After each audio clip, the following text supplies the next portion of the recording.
මේ රාහුලයන් වහන්සේ හරි පින්වන්තයි.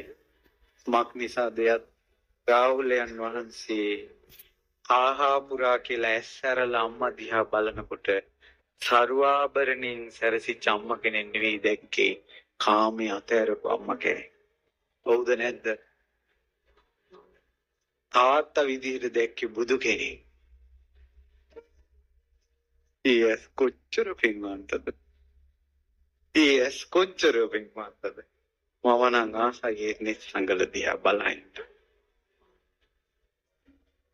සිහිනෙන්වත් මෙවුන්දන් සේවනයක් දැකලා නැහැ. කාමයක් දැකලා නැහැ. හිත කිලිටි වෙලත් නැහැ. ඇස් කිලිටි වෙලත් නැහැ. කට කිලිටි වෙලත් නැහැ නරක වචන කියලා. මුළු ශරීරේවත් කිලිටි වෙලා නැහැ. ජීවිතේ පවිත්‍රයි. පවිත්‍රයි. සාරිපුත්තයන් වහන්සේ නැමැති සීතල වෘක්ෂයේ යට හිටපු ශිෂ්‍යෙක්. මහා කස්සපයන් වහන්සේ නැමැති මහා පුණ්‍යවන්ත වෘක්ෂයේ යට හිටපු ශිෂ්‍යෙක්.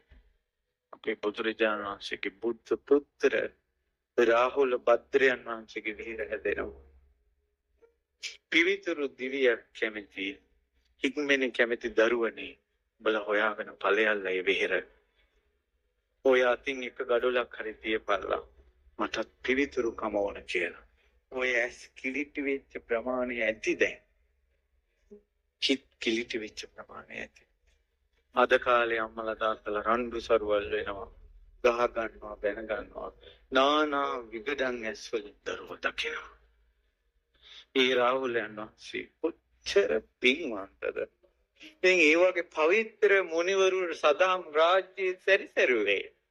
ගෞතම බුද්ධ රාජ්‍යයේ සැරිසරුවේ. ඒ වගේ උත්තමයන්ගේ රාජ්‍යයක් අපි දැන් නටබුන් උඩ යනවා. අපිට පස්සස්සේ පොඩි පොඩි ගල් කෑලි පේනවා. රාජ්‍ය තාව දෙකෙන්.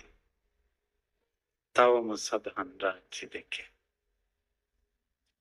අද මේ සත්බුදුවරුන්ගේ විහිරය වැඳ වැඳ මේ කරන කුසල් බලයෙන් ඒ මුනිවරු සැරිසරාගේ සදහම් රාජ්‍යයේ මිනිමාලා පැලඳගෙන අපිටත් සීල සුගන්ධය තවරාගෙන ප්‍රඥාවේ අමාඵල නෙලාගෙන සැරිසරා නොයන ගමනක් යන්න ආයේ සසරට එන්නේ නැති වාසනාව ලැබේවා.